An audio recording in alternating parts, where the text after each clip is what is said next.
আল্লাহ রাব্বুল আলামিন কোরআনুল কারীমের মধ্যে বলেছেন, ওয়ালা তাহসাবান্নাল্লাযীনা কুতিলু ফি সাবিলিল্লাহি আমওয়াতা বাল আহইয়াউন ইনদা রাব্বিহিম ইউরযাকুন।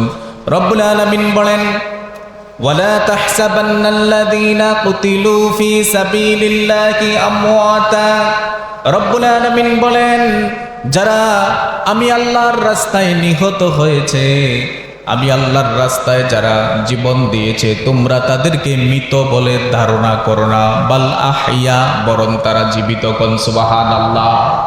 তাদেরকে জীবিত বলেছেন কে? কথা কয় না, কে বলেছেন? তাদেরকে জীবিত বলেছেন আল্লাহ রাব্বুল আলামিন। শুধু জীবিত বলেন নাই, বাল আহইয়াউন ইনদা রাব্বিহিম ইউরযাকুন। তারা জীবিত এবং কবরের মধ্যে রবের পক্ষ থেকে তারা রিজিক পেয়ে থাকে। কোন সুবহানাল্লাহ। শহীদেরা মৃত্যুবরণ করেছে, আমি আর আপনি দেখেছি মৃত্যুবরণ করেছে, অথচ রব্বুল আলামিন বলেছেন বাল আহইয়া, তারা মৃত্যুবরণ করে নাই, বরং তারা জীবিত। ইনদা রাব্বিহিম ইউরযাকুন, শুধু জীবিত নয়, তাদেরকে রব্বুল আলামিন রিজিক দিয়ে থাকে। সুবহানাল্লাহ পড়বেন না? এখন আপনারা বলেন, যারা মৃত্যুবরণ করেছে, যারা মরে গেছে, তাদের কি কোনো রিজিকের দরকার আছে? খাইতে পারে? তাহলে বোঝা গেল, যেহেতু শহীদদেরকে রব্বুল আলামিন রিজিক দেয়, বুঝতে হবে শহীদেরা জীবিত। কথা কোন ঠিক কিনা? কিন্তু এই শহীদ এটা কোনো সাধারণ বিষয় না। শহীদ এটা কোনো সাধারণ বিষয় না। আজকাল আমরা রাস্তাঘাটে শহীদের অভাব নাই। মনে রাখবেন, দিন রক্ষার জন্যে, কোরআনের হেফাজতের জন্যে, ইসলামের হেফাজতের জন্যে, আল্লাহ এবং আল্লাহ রসুলের হেফাজতের জন্যে, তাদের ইজ্জত সম্মান রক্ষার্থে যারা জীবন দিবে, তারা কি? কথা কয় না, তারা কি? শহীদ। তাদের মর্যাদা অনেক বেশি। সুবহানাল্লাহ পড়বেন না? এক একজন শহীদ কিয়ামতের ময়দানে আল্লাহ রাব্বুল আলামিনের কাছে, যাদের উপরে জাহান্নাম ওয়াজিব, এমন ব্যক্তিকে সুপারিশ করে জান্নাতে নিতে পারবে। কোন সুবহানাল্লাহ। আল্লাহর হাবিব সাল্লাল্লাহু আলাইহি ওয়াসাল্লাম বলেছেন, ইয়াশফাউ ইয়াউমাল কিয়ামাতি সালাসা, তিন প্রকারের ব্যক্তি কিয়ামতের ময়দানে রব্বুল আলামিনের কাছে সুপারিশ করতে পারবে। কয় প্রকার? জোরে বলেন, কয় প্রকার? তিন প্রকারের ব্যক্তি কিয়ামতের ময়দানে রব্বুল আলামিনের কাছে সুপারিশ করতে পারবে। এক নম্বরে হচ্ছে আল আম্বিয়া, নবীগণ। কারা? জোরে বলেন, কারা? নবীগণ। নবীর আল্লাহর কাছে সুপারিশ করতে পারবে তার উম্মতের জন্য। নবীরা সুপারিশ করবে। দুই নম্বরে হচ্ছে সুম্মাল উলামা, আলেমরা সুপারিশ করবে। কারা? আলেমরা সুপারিশ করবে। নবীজি বলেছেন, তাইলে আলেমদের সাথে ভালো সম্পর্ক রাখবেন না খারাপ সম্পর্ক? কথা কয় না? ভালো সম্পর্ক রাখলে আপনি আলেমদের সুপারিশ পাবেন। কথা কোন ঠিক কিনা? আর যদি ভালো সম্পর্ক না রাখেন, তাহলে কি সুপারিশ পাওয়ার চিন্তা ভাবনা করা যায়? করা যায় না। তাইলে এক নম্বরে আল আম্বিয়া, নবীর আল্লাহর দরবারে সুপারিশ করবে। সুম্মাল উলামা, আলেমরা আল্লাহর দরবারে সুপারিশ করবে। যার সাথে যার মোহাব্বত, তার সাথে তার কিয়ামত। কথা কোন ঠিক কিনা? আপনি যদি একটা আলেমের সাথে সুসম্পর্ক রাখেন, ভালো সম্পর্ক রাখেন, কিয়ামতের ময়দানে এই সুসম্পর্কের কারণে ওই আলেম আপনাকে ছাড়া কখনো জান্নাতে প্রবেশ করবে না। কথা বলেন ঠিক কিনা? এজন্য মাদ্রাসার আলেমদের সাথে, মসজিদের আলেমদের সাথে, মাদ্রাসার ছাত্রদের সাথে, কোরআনে হাফেজদের সাথে সুসম্পর্ক রাখার দরকার আছে না নাই? কথা কয় না, আছে না নাই? তাদের সাথে ভালো সম্পর্ক রাখবেন। কিয়ামতের ময়দানে তারা আপনাকে বলবে না। যদি তাদের সাথে সুসম্পর্ক রাখেন, সে জান্নাতে যাওয়ার সময় আপনাকে সাথে নিয়ে সে জান্নাতে যাবে। সুবহানাল্লাহ বলেন। তারপরে আল্লাহর হাবিব তিন নম্বরে বলেছেন ওয়া শুহাদা, শহীদরা কিয়ামতের ময়দানে সুপারিশ করবে। সুবহানাল্লাহ বলেন। শহীদ যারা, অর্থাৎ দ্বীনের জন্য যারা শহীদ হয়েছে, রব্বুল আলামিন তাদেরকে কিয়ামতের ময়দানে সুপারিশ করার পারমিশন দিয়া দিবে। তারা তাদের পরিবারের জন্য এবং তাদের পছন্দ মতো ব্যক্তিদেরকে সুপারিশ করে করে আল্লাহর জান্নাতের মধ্যে নিয়ে যাবে। কোন সুবহানাল্লাহ। একজন শহীদের মর্যাদা কত বেশি, এটা আমরা একজন সাহাবীর জীবনী থেকে জানব। উহুদ যুদ্ধের সময় হযরতে হানজালা রাদিয়াল্লাহু তাআলা উহুদ যুদ্ধের সময় তিনি বিবাহ করেছেন। রাসূলুল্লাহ তাকে রুখসত দিয়েছেন, তুমি যেহেতু নতুন বিয়ে করেছ, তুমি বাসর রাতে চলে যাও, কারণ তোমার নিজেরও একটা হক আছে, তোমার স্ত্রীরও একটা হক আছে। কথা কোন ঠিক কিনা? তুমি বাসর রাতে যাও, তুমি যুদ্ধে যাওয়া লাগবে না। উহুদ যুদ্ধে হযরতে হানজালা রাদিয়াল্লাহু তাআলা রাতের বেলা তার স্ত্রীর সাথে রাত্রি যাপন করলেন। সকালবেলা হানজালার ঘরের পিছনে কোন মুয়াজ্জিন বলতেছে, কদ কুতিলা মুহাম্মদ, মুহাম্মদ সাল্লাল্লাহু আলাইহি ওয়াসাল্লামকে কতল করা হয়েছে, শহীদ করা হয়েছে।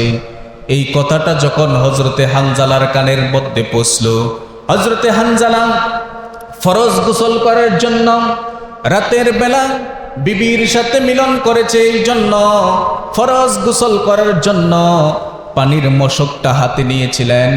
এই সংবাদটা যখন তিনি শুনতে পেলেন, সংবাদটা শুনতে পেয়ে পানির মশকটা হাত থেকে ছেড়ে দিলেন। বিবিকে ডাক দিয়ে বললেন, বিবিরে, ও বিবি, ঘর থেকে আমার তলোয়ারটা দাও। কই কেন?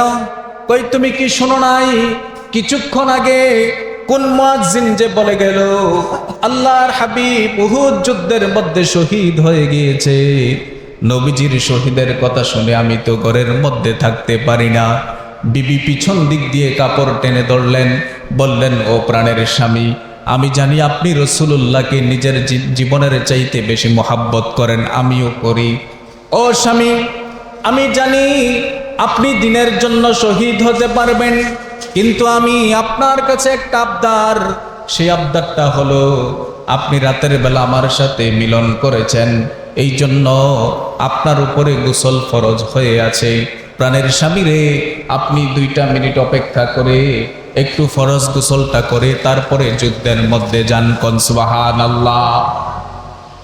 হযরতে হানজালা রাদিয়াল্লাহু তাআলা ডেকে বললেন, বিবিরে, কার জন্য গোসল করব? যেই নবী উহুদ যুদ্ধের মধ্যে শহীদ হয়ে গিয়েছেন, আমি গোসল করব না, গোসল করব না, তরবারিটা দাও।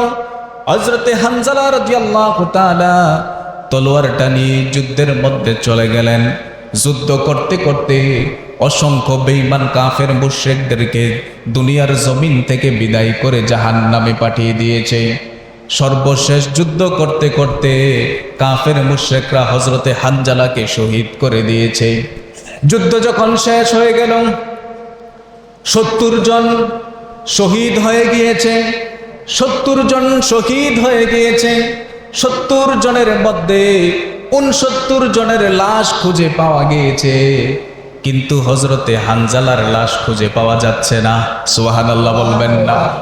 হযরতে হানজালা রাদিয়াল্লাহু তাআলার লাশ খুঁজে পাওয়া যাচ্ছে না। হযরতে হানজালার লাশ খুঁজে পাওয়া যাচ্ছে না। সাহাবায়ে কেরাম তালাশ করতেছে উহুদের ময়দানে, হানজালার লাশটা কোথায়, হানজালার লাশ কোথায়, কেউ খুঁজে পাচ্ছে না।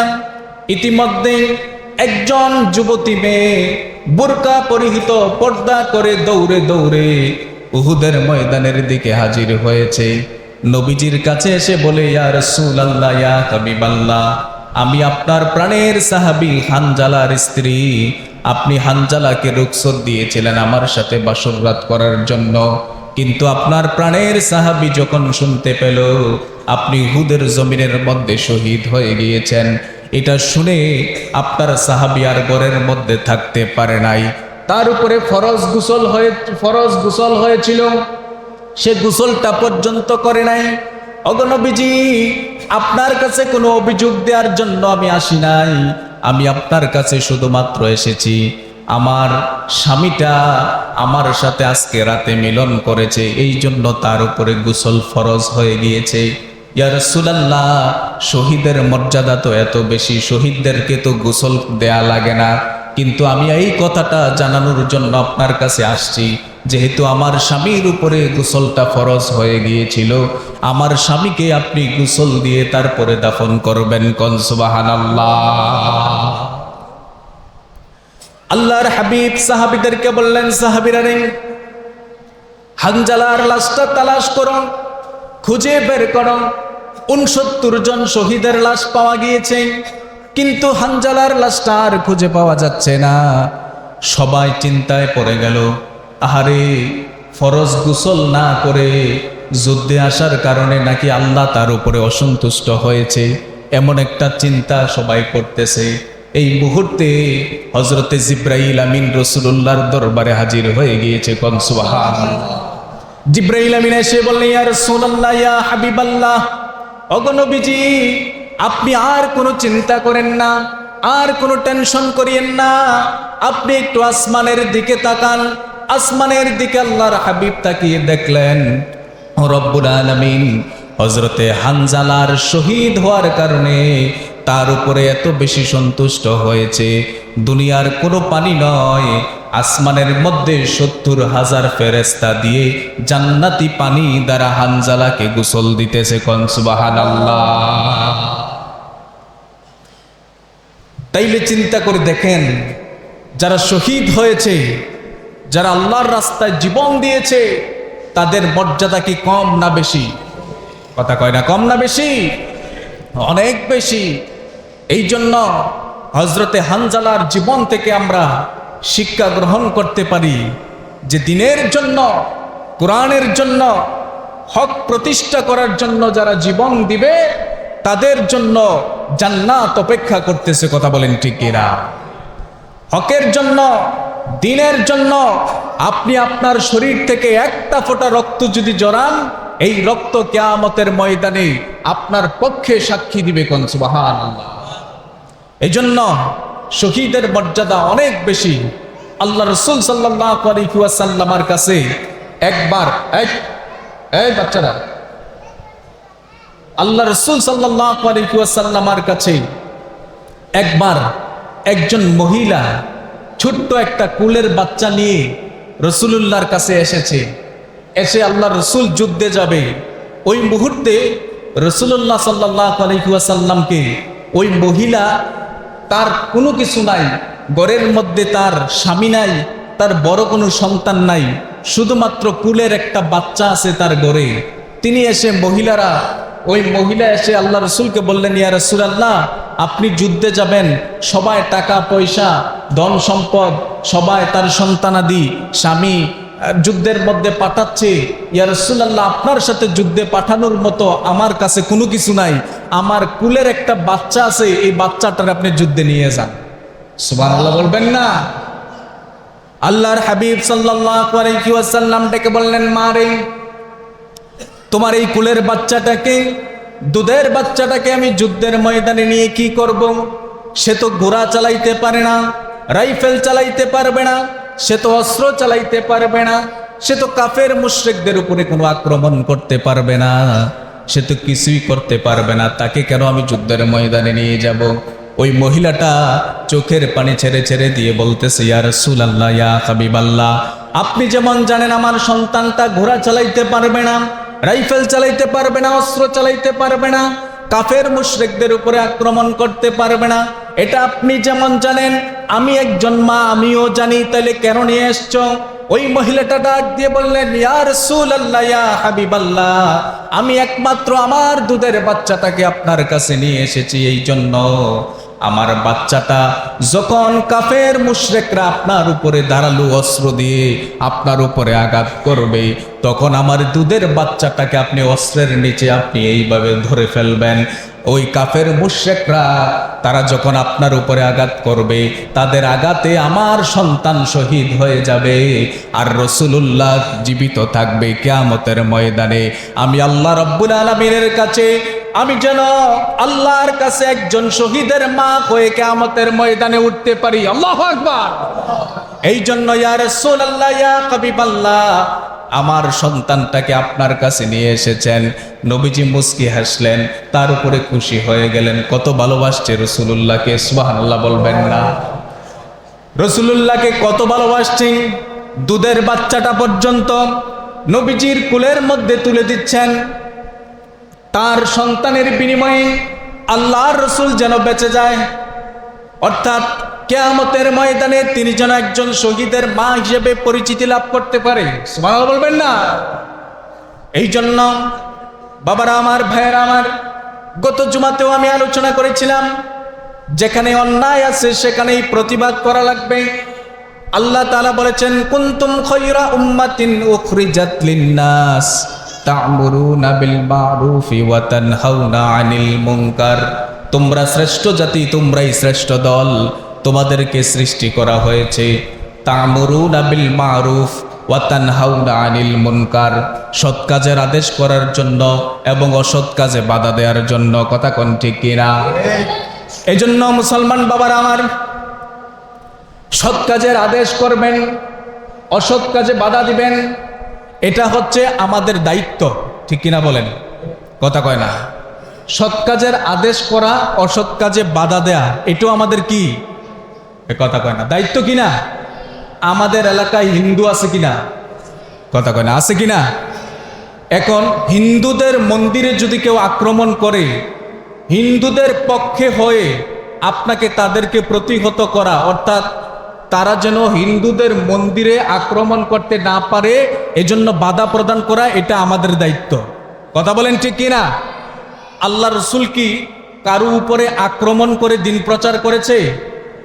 কথা বলে নাই। আল্লাহ রাসূল কি কারো মূর্তি ভেঙ্গে জোর করে কাউকে মুসলমান বানাইছে? জোর করে কাউকে দিন প্রচার করছে? জোর করে না ভালোবাসা দিয়ে? কথা কয় না? জোর করে না ভালোবাসা দিয়ে? ভালোবাসা দিয়ে। কথা বলেন ঠিক কিনা? রাসূলুল্লাহর চাচার কাছেও আল্লাহর রাসূল, আল্লাহর হাবিব সাল্লাল্লাহু আলাইহি ওয়াসাল্লাম আল্লাহর রাসূলের চাচার কাছেও 4000 বার দিনের দাওয়াত দিয়েছে। সুবহানাল্লাহ কইতেন না? কিন্তু তার কপালে হেদায়েত লেখা ছিল না, এজন্য সে দিন গ্রহণ করতে পারে নাই। কথা কোন ঠিক কিনা? এজন্য আমরা চেষ্টা করব হেদায়েত দেওয়ার মালিককে। কথা কয় না? হেদায়েত দেওয়ার মালিককে। আল্লাহ চাইলে মুহূর্তের মধ্যে হেদায়েত দিতে পারে কি পারে না? আল্লাহ চাইলে মুহূর্তের মধ্যে একজন বাদশাকে ফকির বানাইতে পারে কি পারে না? আল্লাহ চাইলে মুহূর্তের মধ্যে একজন গরিবকে বাদশা বানাইতে পারে কি পারে না? সেই ক্ষমতা আল্লাহর আছে না নাই? কথা কয় না? আছে না নাই? আল্লাহ রাব্বুল আলামিন সূরা আল ইমরানের মধ্যে রব্বুল আলামিন বলেছেন, কুলিল্লাহুম্মা মালিকাল মুলকি তুতিল মুলকা মান তাশা ওয়া তানজিউল মুলকা মিম্মান তাশা ওয়া তুইজ্জু মান তাশা ওয়া তুযিল্লু মান তাশা বিয়াদিকাল খায়র ইন্নাকা আলা কুল্লি শাইইন কাদির। সুবহানাল্লাহ পড়েন। আপনি বলুন, আল্লাহ হচ্ছে সার্বভৌমত্ব ক্ষমতার একচ্ছত্র মালিক। সার্বভৌমত্ব ক্ষমতার মালিককে? কথা বলেন কে? তিনি সব কিছুর মালিক। তিনি চাইলে মুহূর্তের মধ্যে রাজাকে তার রাজত্ব কেড়ে নিতে পারে, আবার চাইলে রাজত্ব ফিরিয়ে দিতে পারে। কথা কোন ঠিক কিনা? আবার তিনি চাইলে যাকে সম্মান দেওয়ার দরকার সম্মান দিতে পারে, আবার তিনি চাইলে যার কাছ থেকে সম্মান কেড়ে নেওয়ার দরকার কেড়ে নিতে পারে। সেই ক্ষমতা আল্লাহর আছে না নাই? কথা বলেন না, আছে না নাই? এজন্য বাবারা ভাইরা আমার, আল্লাহ তাআলা সব কিছুর মালিক, এই বিশ্বাস আমাদের আছে না? কথা কথা আছে কিনা? এই বিশ্বাসটা রাখতে হবে। যদি এই বিশ্বাসটা না রাখেন তাহলে আপনি প্রকৃত ইমানদার হতে পারবেন না। আল্লাহর উপরে বিশ্বাস আমাদের রাখতেই হবে। আর আল্লাহর উপরে যদি বিশ্বাস না থাকে তাহলে কখনোই প্রকৃত ইমানদার হওয়া সম্ভব, কথা কোন ঠিক কিনা? এই জন্য বলতেছিলাম, আল্লাহ চাইলে পাহাড়কে দরিয়া বানাইতে পারে, আবার আল্লাহ চাইলে দরিয়াকে পাহাড় বানাইতে পারে। সেই ক্ষমতা আল্লাহ রাব্বুল আলামিনের আছে না নাই? অবশ্যই আছে। নদীর এপার ভাঙ্গে ওপার গড়ে, এই তো নদীর খেলা। সকাল বেলার ধনীর তুই, ফকির সন্ধ্যা বেলা, কথা কোন ঠিক কিনা? আমরা অনেক ইতিহাস দেখেছি, কোটি কোটি টাকার মালিক, কিন্তু আল্লাহ রাব্বুল আলামিন তার উপরে অসন্তুষ্ট হওয়ার কারণে ভিক্ষার সালানিয়া রাস্তার মধ্যে নামছে। এমন ধনী লোক আছে না নাই? কথা কোন না আছে না নাই? তারপরে দেখবেন সমাজের মধ্যে এমন মানুষ আছে, তার বাবা রিক্সা চালাইতো, তার বাবা মানুষের জমিনের মধ্যে কাজ করত, তার বাবা অন্যের কাজ করত, অর্থাৎ খেটে খাওয়া মানুষ, কিন্তু তার সন্তানটা এত ভালো লাইনে পড়ছে, ওই ব্যক্তিটা এখন সমাজের মধ্যে সবচাইতে ধনী মানুষ। আছে না নাই? কথা কোন না আছে না নাই? এটা কার খেলা? এই কথা কয় না, কার খেলা? তাহলে আল্লাহ চাইলে মুহূর্তের মধ্যে একজন ধনীকে, বাদশাকে ফকির বানাইতে পারে, বড়লোককে গরিব বানাইতে পারে। আবার আল্লাহ ইচ্ছা করলে একজন ফকিরকেও বাদশা বানাইতে পারে, কি পারে না? হযরত ইউসুফ আলাইহিস সালামকে কুয়া থেকে টেনে তুলে আল্লাহ রাব্বুল আলামিন রাজত্বে বসিয়েছেন। এই ক্ষমতাটা কার? কথা কয় না, কার? আল্লাহ। কথা কোন ঠিক কিনা? এই জন্য এই তাকওয়া, এই বিশ্বাস আমাদের মধ্যে থাকা লাগবেই যে আল্লাহ চাইলে মুহূর্তের মধ্যে আপনাকে বাদশা বানাই দিতে পারে। আবার অহংকারের কারণে আল্লাহ চাইলে আপনাকে বাদশা থেকে ফকির বানাইতে পারে। দেখবেন আমাদের সমাজের মধ্যে এমন কিছু মানুষ আছে, নতুন কিছু টাকা পয়সা হইলে তার ধারে কাছেও আর যাওয়া যায় না। কথা কোন ঠিক কিনা? তে হারা জীবন করছে বিটলামি আর ফাইজলামি, হারা জীবন তার বাবা করছে, মনে করেন যে একেবারে নিম্ন প্রেশার লোক ছিল। হ্যাঁ, এটা কোনো আমি খারাপ দৃষ্টিতে দেখতেছি না। চুরি না করলেই তো সারে, ঠিক কিনা কন? পেশা হিসাবে চুরি না করলেই তো সারে। অন্য হালাল পন্থা থাইকা যে কোনো কাজ করা যাইতে পারে, কোনো সমস্যা নাই। দেখবেন নতুন টাকা পয়সা হইছে, নতুন বাড়ি গাড়ি করছে, এখন তার দেমাগের ঠেলায় তার দ্বারে কাছেও কেউ যাইতে পারে না। কথা কন ঠিক কিনা? এমন মানুষ বহুত আছে, নতুন টাকা পয়সা হওয়ার কারণে তার ধারে কাছে যাইতে পারে না। মনে রাখবেন বাবা, বিন্দু পরিমাণ অহংকার যদি আপনার অন্তরে থাকে তাইলে আপনি জান্নাত পাবেন না। কথা বলেন ঠিক কিনা? বিন্দু পরিমাণ। শয়তান হয়েছে কি জন্য জানেন? শয়তান হয়েছে একমাত্র অহংকারের কারণে। কথা কোন ঠিক কিনা? শয়তান এত লক্ষ বছর ইবাদত বন্দিগি করছে, শয়তান এত ইবাদত বন্দিগি করার পরেও কি জান্নাতি না জাহান্নামী? শুধু কি জাহান্নামী না চিরস্থায়ী জাহান্নামী? কথা কোন ঠিক কিনা? তাহলে কি জন্য তাকে বলা হয়েছিল আদমকে সিজদা করার জন্য, কিন্তু সে অহংকার করে সে বলেছে যে আদম মাটির তৈরি, আমি আগুনের তৈরি, মাটির কাজ নিচে যাওয়া, আগুনের কাজ উপরে উঠা, অর্থাৎ আমি আদমের চাইতে শ্রেষ্ঠ, কেন আমি আদমকে সিজদা করব? নাউজুবিল্লাহ পারবেন না? অথচ সৃষ্টির প্রথম মহামানব আমাদের আদি পিতা হযরতে আদম আলাইহিস সালাম, সে আদম আলাইহিস সালামের প্রতি বেয়াদবি এবং অহংকার করার কারণে রব্বুল আলামিন তার তামাম জিন্দেগীর সমস্ত ইবাদতগুলোকে বরবাদ করে তাকে শয়তান বানিয়ে দিয়েছে। কথা কোন ঠিক কিনা? এজন্য সে কি জান্নাতি না জাহান্নামী? এজন্য বাবা অহংকার কোনোদিন করবেন না। অহংকার করাটা ভালো না। কোনো মানুষের জন্য অহংকার সাজে না। কথা কোন ঠিক কিনা? ওয়াল্লাহু গনিয়ুন ওয়া আনতুমুল ফুকারা। একমাত্র ধনী হচ্ছে আল্লাহ, আমরা সব ফকির। কথা কোন ঠিক কিনা? এটা বলছে কে? কথা কোনা বলছে কে? আমরা সবাই ফকির। কারণ আল্লাহ রাসূল বলেছেন, আল্লাহর হাবিব সাল্লাল্লাহু আলাইহি ওয়াসাল্লাম বলেছেন, দুনিয়াতে তোমরা এমন ভাবে চলো যেন কোনো পথিক অথবা মুসাফির চলে, অর্থাৎ স্বাভাবিক জীবন যাপন করো। অহংকার করে রাস্তার মধ্যে হেঁটো না। অহংকার এমন একটি খারাপ গুণ, এই গুণটা থাকার কারণে আপনার জীবনের সমস্ত ইবাদত বন্দেগী বরবাদ হয়ে যাবে। এজন্য অহংকার করা যাবে না। আমরা অনেক সময় দেখবেন মানুষ, আমরা ইবাদত নিয়েও অহংকার করি, মানে ইবাদত নিয়েও কি করি, অহংকার করি। অর্থাৎ আমি 5 ওয়াক্ত নামাজ পড়ি, তাহাজ্জুদ পড়ি, আওয়াবিন পড়ি, ইশরাক করি, বিভিন্ন কিছু পড়ি, ইবাদত বন্দেগী করি। এইটার কারণেও অনেক মানুষের মধ্যে দেখবেন অহংকার চলে আসে। সাবধান, ইবাদত বন্দেগী নিয়ে যদি কোনো অহংকার আসে, বিন্দু পরিমাণ রিয়া আসে, অর্থাৎ লোক দেখানো ইবাদত, এমন মনোবল যদি আপনার মধ্যে একটু আসে, সব ইবাদত বাদ হয়ে যাবে। ঠিক কিনা বলেন? এই চিন্তাই থাকতে পারবে না। ইবাদত করবেন কার সন্তুষ্টির জন্য? কতক্ষণ না, কার সন্তুষ্টির জন্য? একমাত্র আল্লাহকে সন্তুষ্ট করার জন্য, আল্লাহকে পাওয়ার জন্য আমরা ইবাদত করব, দুনিয়ার কোনো মানুষকে সন্তুষ্ট করার জন্য না। কতক্ষণ ঠিক কিনা? কুল ইন্না সলাতি ওয়া নুসুকি ওয়া মাহইয়ায়া ওয়া মামাতি লিল্লাহি রাব্বিল আলামিন।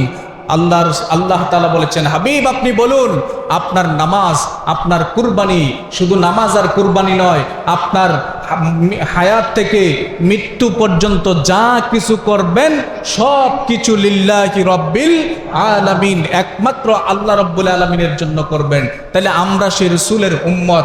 আল্লাহ যদি রসুলুল্লাহকে এই কথা বলে, তাহলে আল্লাহ রসুল কত বড় তাকওয়াবান ব্যক্তি ছিলেন। আল্লাহ রসুলের চাইতে তাকওয়াবান ব্যক্তি কি পৃথিবীতে কেউ ছিল? ছিল না। তাইলে আমরাও আমাদের ইবাদত বন্দেগী, ভালো কাজ সব কিছু করবো কার জন্য? আল্লাহর জন্য, আল্লাহর সন্তুষ্টির জন্য, আল্লাহকে পাওয়ার জন্য। অন্য কাউকে মানে দেখানোর জন্য এরকম ইবাদত বন্দেগী করে কোনো লাভ হবে না বাবা। ঠিক কিনা বলেন? এটা আল্লাহ তাআলা আমাদেরকে বুঝার তৌফিক দান করুক, বলেন আমিন। আপনারা যারা আছেন, আমি আপনাদেরকে বলবো, আমরা মুসলমান, আমাদের পরিচয় কি? আমরা মুসলমান। আমরা কি উশৃঙ্খল চাই না শৃঙ্খলার মধ্যে থাকতে চাই? আমরা মুসলমান কখনো উশৃঙ্খল হতে পারে? কথা কোন ঠিক কিনা?